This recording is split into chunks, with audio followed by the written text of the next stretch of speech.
हंस अच्छा डेली पानी पिउंदी हंसटा पानी पिउ खाल अच्छी खाल पानी देख माछ केटे माछ देखो तो केते बड़ बड़ ये भाई माने एते गहली माने पूरी गोटे सब गहली जगह माने आपण माने आसले जानते बहुत गहली हुई जगह कि एत गहली जगह ये गोटे शांत परिवेश मुझे कहबी बाकी ये जगह आपको नेचर मिल पक्षी हंस बतक ये माछ गाड़िया ठाकुर भी दर्शन हो महादेव मंदिर यहाँ तो मुझे जब पूरी आसुँच यही जगह निश्चित आसतु विजिट करेंगे भल लगे आपको देखापी निश्चित आसतु रखुच्छी आगू कौन कौन है अपडेट मुझे जगन्नाथ सांग मैंने नमस्कार आपण मैंने समस्त भल थी आशा करुँची तो आज मोर गोटे नुआ फ्रेश ब्लॉग मुझे आपको स्वागत करुँची तो दिन जाक कौन हम कौन ना आप कंटिन्यू देखूँ मु अपडेट दे चलि टिल देन टाटा सकाल सकाल आज कि 4टा अंडारू ब्रेकफास्ट है अंडाटा एमती साइज साइज ये मुझे फटे तो निश्चित आउ देखा हम अपडेट दूसरी मु दिन जाक आपमती देख आम पलि टिफिन करने बर्तमान टिफिन हम टिफिन हो सारापर टिफिन माने आम जो साउ टिफिन से आउे अच्छे कारण के लोक भल लगी से खाइबाटा के लोक देखते भिड़ से जगह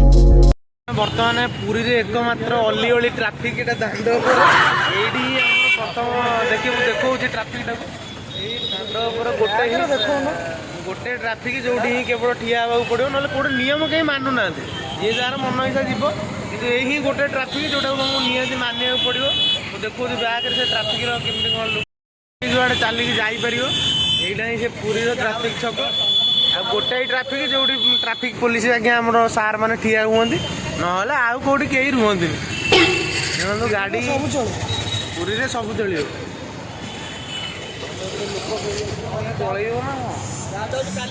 हूँ जिला मुख्य चिकित्सालय पुरी पाखे देख ट्राफिक नियम मानु मानु सांगे सांगे लोक छुटिले सांगे ट्राफिक नियम समझ मोबाइल केतिले बस किए ट्राफिक नियम मान टिफिन सारिकी गोटे कम था कम करने पड़े कम सरला बर्तमान आम यपटे आसुचु मंदिर अच्छी बाबा आखंडली मणि मंदिर यहाँ कौ मंदिर यहाँ आखंडली मणि मंदिर यहाँ पुरी आखंडला जस्ट पाखापाखि पड़ो तो निश्चित आपको देखा मंदिर भ्यू किसी केमती कौन अच्छी कौन आप आसले ये भल लगे ये जगह बुलायापी देखो बैक केमती कौन मंदिर एटा मेन जोड़ा मंदिर रोचे जोटा आप बाहर हो कि जन्मदिन है एनगेजमेंट ये सब जिनस ये सेलिब्रेट करा आगे गोटे गाड़िया अच्छी से गाड़िया माछ फाछ बहुत सारा अच्छा मुझे देखो भितर को जाए देखो केमती कौन टोटाल व्यूटा यहाँ पुरी अच्छी आखंडल मणि देखिए आप भितर आइले गाड़िया पाखे जो मो पछपटे देखिपे केते बड़ बड़ माछ सब पहरुँच व्हाइट कलर जो देखा छोट छोट व्हाइट कलर सब ये गोटे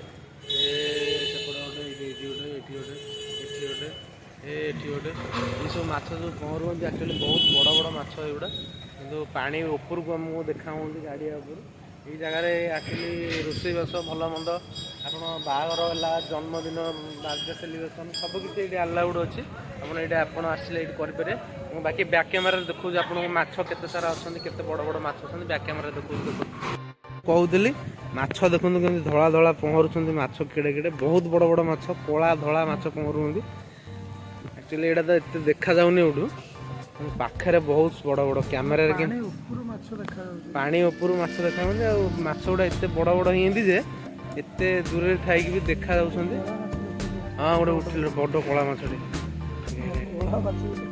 এটা ଆକ୍ଚୁଆଲି କେଉଁ ମାଛ କହିଲ? ଚାନ୍ଦି ମାଛ ନା କ'ଣ କହିଲ? ଏଇଟା ଜଳଙ୍ଗ ମାଛ। ଦେଖନ୍ତୁ କେତେ ବଡ଼ ବଡ଼ ମାଛ।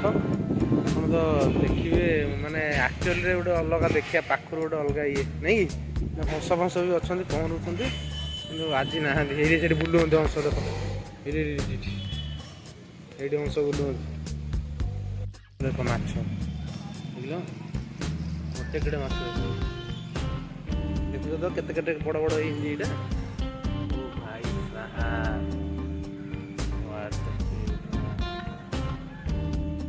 ପଳେଇଲା କେତେ କେଡ଼େ ମାଛ ଦେଖ ଏଇଟା।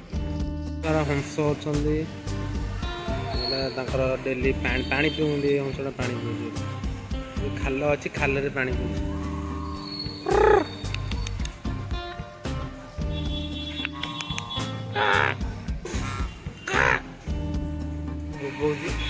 ଏଇଟା ଟିକେ ବ୍ଲାକ୍ ଅଛି, ବାକି ଏଇ ସେମାନେ ହ୍ୱାଇଟ୍ କଲର୍ର ଅଛନ୍ତି। ଗୋଟେ ବତକ, ଏଇଠି ଦୁଇଟା ଶୋଇ ପଡ଼େନ୍ତି ଲୁଚିକି। ଏ ଶୋଇ ଘୁମେଇ ପଡ଼ିଲା, ମୁଁ ଶୋଇବି ମୋତେ ଡିଷ୍ଟର୍ବ କର। ଏଇଟା ଗୋଟେ ମାଟିଆ କଲର୍ର ଏଇଟା ବତକଟା, ମୋତେ ଲାଗିଲା କ'ଣ ଗୋଟେ ପଡ଼ିଛି ବୋଲି। ମୋ ପାଖକୁ ଆଇଲେ ଦେଖ।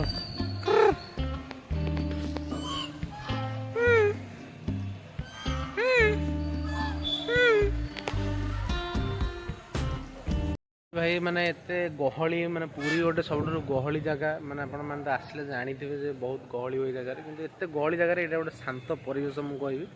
ବାକି ଏଇ ଜାଗାରେ ଆପଣଙ୍କୁ ନେଚର ମିଳିଯିବ, ଏଠି ପକ୍ଷୀ, ଆମର ହଂସ, ବତକ, ଏଇଠି ମାଛ, ଗାଡ଼ିଆ, ଆଉ ଠାକୁରଙ୍କର ବି ଦର୍ଶନ ହେଇଯିବ। ଖାସ କରି ମହାଦେବଙ୍କର ମନ୍ଦିର ଏଇଟା।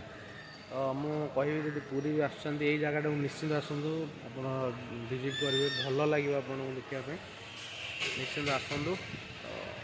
ରଖୁଛି, ଆଗକୁ କ'ଣ କ'ଣ ହେଲା ଅପଡ଼େଟ୍ ମୁଁ ଦେବି।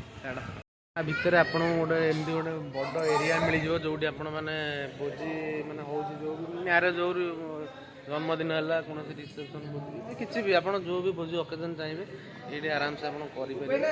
ଆଉ ଏଇଠି ଗୋଟେ ଗଛ ଅଛି ଯେଉଁଟା ପୂଜା ପୂଜି ହୁଏ, ଏଇଠି ବସିଯାଆନ୍ତି। ଶାନ୍ତନୁ ସାରଙ୍କ ଏଇଠି ଛୁଆବେଳେ ସେ 7-8 ବର୍ଷ କାଟିଯାଆନ୍ତି ପୁରୀରେ। ସେ ତାଙ୍କର ଏକ୍ସପିରିଏନ୍ସ କହିବେ ଏଇ ଜାଗାକୁ କେବେ କ'ଣ ଆସିଥିଲେ କ'ଣ ନାହିଁ, ସେ ଆମେ ପଚାରିବା ଟିକେ ସେ କ'ଣ କହିବେ। ମନ୍ଦିର ଟିକେ ପରିଦର୍ଶନ ଚାରିଆଡ଼େ ବି ବୁଲି ସାରିଲାଣୁ। ଆପଣମାନଙ୍କୁ ତ ଦେଖେଇଲି କେଉଁ ଜାଗାରେ କ'ଣ ଅଛି କ'ଣ ନାହିଁ ସବୁ କିଛି ଦେଖେଇଲି। ତ ଶାନ୍ତନୁ ସାରଙ୍କର ପିଲାବେଳ ଏଇ ଜାଗାରେ କଟିଛି। ସେ ପୁରୀ ସ୍କୁଲରେ ପାଠ ପଢ଼ୁଥିଲେ, ପୁରୀ ବଏଜ୍ ସ୍କୁଲରେ ପାଠ ପଢ଼ୁଥିଲେ। ତ ନିଶ୍ଚିତ ତାଙ୍କର ଏଇଠି ଛୋଟବେଳର ବହୁତ ସାରା ମେମୋରି ଅଛି, ସିଏ ତାଙ୍କର ସେୟାର କରିବେ କିଛି କଥା। ତାଙ୍କ ମୋର ଟିକେ ଶୁଣ କ'ଣ କହୁଛନ୍ତି, କ'ଣ କହିବ ତୁମେ ଏଇଠି ଛୋଟବେଳର ତୁମର ଏଇଟା ଗୋଟେ ସ୍ମୃତି ଥିବ, କ'ଣ କହିବ ଏଇଠି ନେଇକି ମନ୍ଦିର ନେଇକି? ମୁଁ ଯେତେବେଳେ 2007 ମସିହାରେ 10th ପଢ଼ୁଥିଲି, ସେବେ ଲାଷ୍ଟ ଟାଇମ୍ ଆସିଥିଲି ଏଇ ମନ୍ଦିର। ଦୀର୍ଘ 18 ବର୍ଷ ପରେ ମୁଁ ପୁଣି ମାନେ ଏ ମନ୍ଦିରକୁ ଆସିଛି। ତ ମୋତେ ପୂର୍ବରୁ ଯାହା ଥିଲା ଏବେ ବହୁତ କିଛି ଜିନିଷ ଚେଞ୍ଜେସ୍ ଡେଭଲପମେଣ୍ଟ କରିଯାଇଛି, ବହୁତ ଡେଭଲପମେଣ୍ଟ ହେଇଛି, ଆଉ ବହୁତ ବି ଭଲ ଲାଗୁଛି। ଏବେ ଆଗ ଅପେକ୍ଷା ବହୁତ ଏବେ ଭଲ ଲାଗୁଛି। ରେକମେଣ୍ଡ କରିବେ ଆପଣ ଆସିଲେ ପୁରୀ ଭଳି ଗୋଟେ କ୍ରାଉଡ୍ ଜାଗାରେ ଏଇ ଜାଗାକୁ ଗୋଟେ ଭିଜିଟ୍ କରନ୍ତୁ। ଶାନ୍ତି ଦର୍ଶକମାନଙ୍କୁ କହିବି ସେମାନେ ଆସନ୍ତୁ, ଏଇ ଜାଗା ଭିଜିଟ୍ କରନ୍ତୁ, ଠାକୁରଙ୍କୁ ଦର୍ଶନ କରନ୍ତୁ। ସରାଉଣ୍ଡିଂରେ ଯାହା ଅଛି ତାକୁ ଉପଭୋଗ କରନ୍ତୁ। ନିଶ୍ଚିନ୍ତ ଆପଣ ଆସନ୍ତୁ। ଏଇଟା ଥମ୍ବନେଲ୍ ରହିବ ଯେ 18 ବର୍ଷ ପରେ ଆସିଲି ଭିଜିଟ୍ କରିବାକୁ, ମନ୍ଦିର ଦେଖିବାକୁ ଆସୁଛନ୍ତି। ତ ଭିଡ଼ିଓଟା କଣ୍ଟିନ୍ୟୁ ରହିବ, ଲାଷ୍ଟ ପର୍ଯ୍ୟନ୍ତ ଦେଖନ୍ତୁ, ବହୁତ ସାରା ମଜା ହେବ ଆଜି ଦିନ ସାରା। ପହଞ୍ଚିଯାଇଛୁ ବର୍ତ୍ତମାନ ପୁରୀ ଶରଧାବାଲି। ଆପଣ ଖୋଜିଥିବେ ଯେ ଶରଧାବାଲି କେଉଁଠି ପୁରୀରେ, ଆକ୍ଚୁଆଲି ସେ ଆମ ପଛପଟେ ଯେତିକି ବି ଆପଣଙ୍କୁ ବାଲି ଦେଖାହେଉଛି, ସବୁ ଗାଡ଼ି ଦେଖାହେଉଛି, ଏତିକି ମାତ୍ର ଆଉ ଶରଧାବାଲି ବଞ୍ଚିଛି ପୁରୀରେ। ଏଇଟାକୁ ଟିକେ ଗଭର୍ଣ୍ଣମେଣ୍ଟ ତା'ର ପଦକ୍ଷେପ ନେଉ, ତା ଉପରେ କିଛି ସଫା ରଖିବା ପାଇଁ। ଲୋକମାନେ ଏଇଠି 1, 2 ସବୁ ଅଳିଆ କାଗଜପତ୍ର ସବୁ ଫୋପାଡ଼ିକି ଯାହା କରିକି ଯାଇପାରୁଛନ୍ତି। ତ ଏଇ ବିଷୟରେ ଶାନ୍ତନୁ ସାର୍ ତାଙ୍କର କ'ଣ ଗୋଟେ ମନ୍ତବ୍ୟ ଦେବେ ଯେ କ'ଣ ଶରଧାବାଲି ଉପରେ ଯେତିକି ବଞ୍ଚିଛି, ସରକାର ତା ଉପରେ କ'ଣ ପଦକ୍ଷେପ ନେଲେ ସେଇଟା ସଂରକ୍ଷଣ ହେବ, ଆଗାମୀ ପିଢ଼ି ବି ତାଙ୍କୁ ଦେଖିପାରିବେ, ସେ ବିଷୟରେ ତାଙ୍କର କିଛି ମନ୍ତବ୍ୟ ଦେବେ। କ'ଣ କହିବ ତମେ? ଜୟ ଜଗନ୍ନାଥ। ଶରଧାବାଲି ଗୋଟେ ପବିତ୍ର ଜାଗା। ବର୍ତ୍ତମାନ ମୁଁ ଏବେ ଦେଖିଲି ଶରଧାବାଲିର ପରିସ୍ଥିତି ବହୁତ ଖରାପ, ବହୁତ ଖରାପ। ତ ଏଇ ଯେଉଁ ଦେଖନ୍ତୁ କେଉଁ ଭଳିଆ ଅଳିଆ ଗାଡ଼ି ଆବର୍ଜନା ପଡ଼ିଛି, ଗାଡ଼ି ଏଠି ରହିଛି, ସେଠି କ'ଣ ବାଉଁଶ ସବୁ ପକାଇଲାଣି। ମୁଁ ପ୍ରଶାସନକୁ ରିକ୍ୱେଷ୍ଟ କରିବି ତାପରେ ଦୃଷ୍ଟିଗୋଚର କରନ୍ତୁ, ଆଉ ଏ ଜାଗା କେମିତି ସଫାସୁତୁରା ରଖିବ, ତାପରେ ପଦକ୍ଷେପ ନିଅନ୍ତୁ। ତ ଶାନ୍ତନୁ ସାର୍ ତାଙ୍କର ରିଭ୍ୟୁ ଦେଲେ ଯେ ସରକାରକୁ ବର୍ତ୍ତମାନ ପୁରୀରେ ଏତିକି ହିଁ ଅଛି। ମାନେ ଶରଧାବାଲି କହିଲେ ଏଇତିକ ଜାଗାକୁ ଦେଖାନ୍ତୁ, ଦେଖନ୍ତୁ ଯେତିକି ବି ଅଛି ବାଲି ମାଟି ମିକ୍ସ ହେଇଯାଇଛି। ତ ଶରଦା ବୋଲି ଅଲମୋଷ୍ଟ ଏତିକି ହିଁ ବଞ୍ଚିଛି ମାନେ ଏଇଠି ରଥ ଆସିକି ଏଇଠି ବୁଲିଲେନି। ବର୍ତ୍ତମାନ ସନ୍ଧ୍ୟା ହେଇଯାଇଛି, ମୁଁ ନେଇ ପଳେଇ ଆସିଲି ମାଛ ଦେଖିବାକୁ, ଏଇଟା ମାଛ ନେଇକି ଆଇଲି ଖାଇବା ପାଇଁ। ବାକି 8ଟାରେ ଆଇଲା ବେଳକୁ ଏଇଠି ଦେଖନ୍ତୁ ବେଡ଼ସିଟ୍ ବିକ୍ରି ହେଉଛି 300 ଟଙ୍କାରେ ଦୁଇଟା। ଲୋକମାନେ କୋଉଭଳିଆ ଭିଡ଼ ହୁଅନ୍ତି, ସାଙ୍ଗମାନେ କେତେ ଭିଡ଼, ବହୁତ ସାରା ଲୋକ ଆସିକି ଏଇଠି ବେଡ଼ସିଟ୍ ନେବାକୁ ଚାହୁଁଛନ୍ତି ଆଉ 300 ଟଙ୍କାରେ ଦୁଇଟା ବେଡ଼ସିଟ୍ ଦେଉଛନ୍ତି। ପୁରୀରେ 2-4 ଦିନ ହେବ ବୁଲୁଛନ୍ତି ଏଇ ଭାଇ ବେଲେ। ଆପଣ ଯଦି ପୁରୀ ଆସୁଛନ୍ତି ଏଇ 2-3 ଦିନ ଭିତରେ ଆସିକି ନେଇପାରିବେ ବେଡ଼ସିଟ୍ ଆପଣ। ଇଏ କଣ ବଳମୁଣ୍ଡି ଛକ ପାଖରେ ଅଛନ୍ତି, ଲୋକ ପାଇଁ ରୋଡ଼ ପୁରା ଜାମ୍ ହେଇଗଲାଣି, ଦାଣ୍ଡ ଉପରେ ଅଛନ୍ତି ଆଉ। ଏବେ ପାଖାପାଖି 8ଟା ବାଜିଗଲାଣି, ମୁଁ ରୁମ୍କୁ ପଳେଇ ଆସିଲି। ଆଉ ମାଛ ଯେଉଁ ଆଣିଛି ସେଇଟା ପୁରା ଧୋଇକି ଭଜା ହେଇକି ଗୋଟେ ମାଛ ଫ୍ରାଏ ହେବ ଟମାଟୋ ଫମାଟୋ ପଡ଼ିକି। ତ ରୁମ୍କୁ ଆସିଲା ବେଳକୁ ସେ ଯେଉଁ ବାଟରେ ମୁଁ କହୁଥିଲି ଯେଉଁ ବେଡ଼ସିଟ୍ ଭାଇ, ତା ଦେହରୁ ଗୋଟେ ଲୋକ ଆସିକି କହୁଛି वीडियो मत बनाओ यार, वो हमारा कम्युनिटी के लोग देखेंगे तो क्या सोचेंगे, ऐसे ऐसे बोल रहा था। उसको थोड़ा वहीं पे ज्ञान दे कि हम इधर आ गए हैं तो ठीक है। आगକୁ ଦେଖାଉଛି କ'ଣ କ'ଣ ହେଉଛି। ଆମେ ମାଛ ଭାଜି ସାରିଲା ପରେ ପଖାଳ ଆଜି ଖିଆ ହେବ, ପୁଣି ତ ପଖାଳ ଖିଆ ହେବ। ପଖାଳ ଖିଆ ସାରିଲା ପରେ ଘୁଙ୍ଗୁଡ଼ି। ତ ଫାଇନାଲି ଭିଡ଼ିଓଟା କଣ୍ଟିନ୍ୟୁ ଯାଇ ଦେଖ। ମାଛ ଭଜାଭଜି ହେଇଗଲା ପରେ ମାଛ ଗୁଡ଼ା ସବୁ ଭାଙ୍ଗି ଗୁଣ୍ଡ ହେଇଗଲା ପରେ ମାଛ ଗୋଟେ ନୂଆ ଲୁକ୍ ଦେବା ପାଇଁ ଆମେ ଗୋଟେ ମାଛ ଭୁଜିଆ କରିଦେଲୁ। ଭୁଜିଆ ମିନ୍ସ ସେଇଟା ମାଛ କ'ଣ ଛିଞ୍ଚେଡ଼ା, ଆଉ ସେଇଟା ଦେଖାଉଛି କେମିତି କ'ଣ ହେଇଛି ଦେଖନ୍ତୁ। ମାଛ ଭୁଜିଆ ରେଡ଼ି ହେଇଗଲା। ଆକ୍ଚୁଆଲି ମାଛ ଭାଜୁଥିଲୁ ଭାଙ୍ଗିଗଲା, ଭାଙ୍ଗିକି କିଛି ଅବସ୍ଥା ଏମିତି ହେଇଗଲା କି ଏଇଟା ମାଛ ଭୁଜିଆରେ ପରିଣତ କରାହେଇଛି। ଖାଇବା ପିଇବା ସରିଯାଇଛି। ବର୍ତ୍ତମାନ ସେ ମାଛ ଭଜାକୁ ଆଉ ପଖାଳ ଭାତ ମାଛ ଛିଞ୍ଚେଡ଼ାକୁ ପଖାଳ ଭାତଟା ମାଡ଼ ହେଇସାରିଲା ପରେ ସିଏ ତାଙ୍କର ଶୋଇବାକୁ ଗଲେ, ମୁଁ ବର୍ତ୍ତମାନ ଶୋଇବି। ତ କାଲି ଦେଖା ହବ ଆଉ ଗୋଟେ ନୂଆ ଫ୍ରେଶ୍ ବ୍ଲଗ୍ରେ। ଜୟ ଜଗନ୍ନାଥ, ଟିଲ୍ ଦେନ୍ ଟାଟା।